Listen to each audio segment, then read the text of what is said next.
Hello everyone and welcome back to a new video of English literature. Today I'm very happy. You know why? Today is my favorite subject. You'll come to know very soon.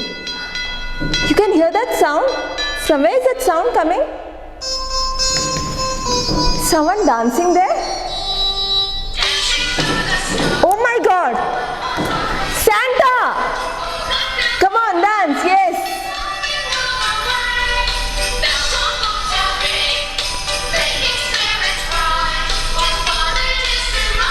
Nice, no? I love Christmas.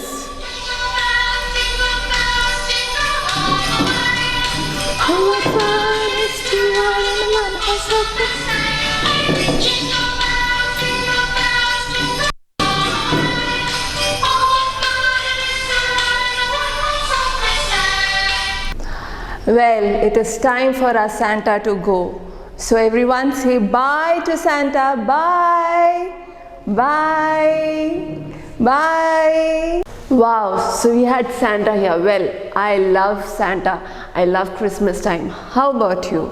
So now you would have got an idea what our chapter is. Yes, chapter 5, a real Santa Claus. So now let's go to the mind map. Here, real Santa Claus. A young boy hangs extra stockings. Wants extra gift from Santa.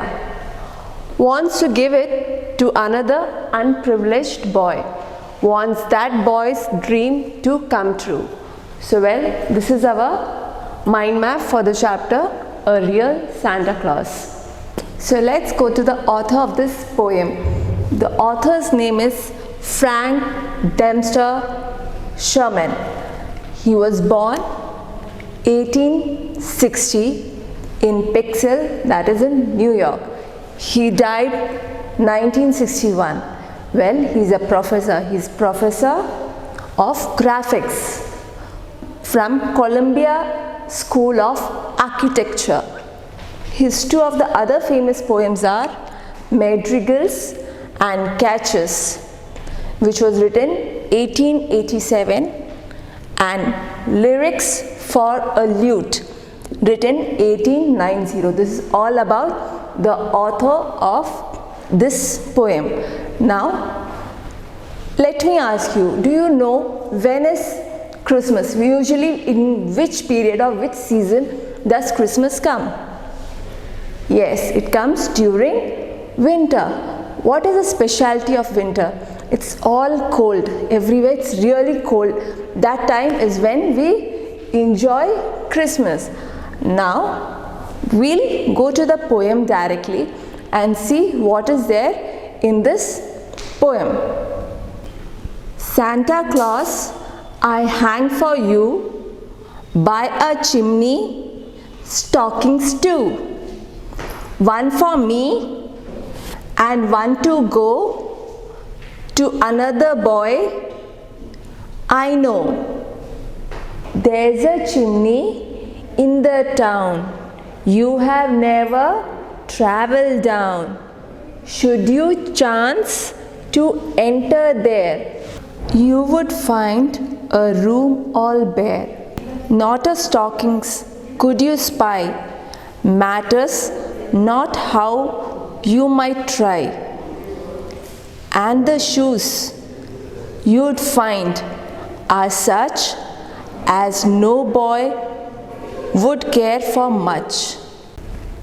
In a broken bed you would see someone just about like me, dreaming of pretty toys which you bring to other boys, and to him a Christmas seems merry only in his dreams. All he dreams, then Santa Claus stuff his stockings with, because when it's filled up to the brim, I'll be Santa Claus to him. Here in this poem we saw a small boy. how he's asking Santa Claus to help him fill 2 stockings. That was one for him, one for another boy who is very poor and he's not privileged. How he wanted to be Santa once his stockings filled to the brim, completely filled. Then this boy wanted to be Santa for the other boy who was very poor and stayed in a house which had nothing at all. It was totally bare. You saw that place, right? Nothing at all. He stayed there. He had no good shoes, nothing. So he wanted to be Santa for that boy. How he is dreaming nice toys that Santa is giving to other boys. This boy wanted to be a Santa for this poor boy. Here, now what do we see actually in this?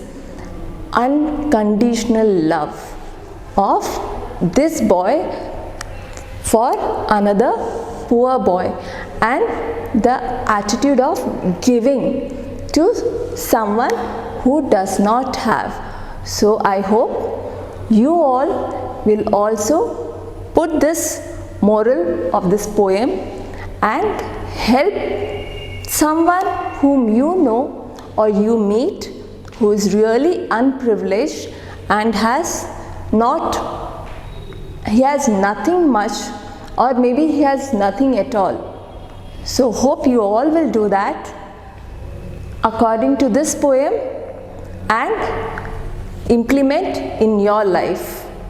Now the comprehension section, the part A is fill in the blanks and B, answer the questions. This I'll give you as notes. C, answer the questions with reference. That also will be in the notes. Everything I'll be giving you. Till then, go through the video, understand the poem and try answering questions on your own. Till then, take care. Bye.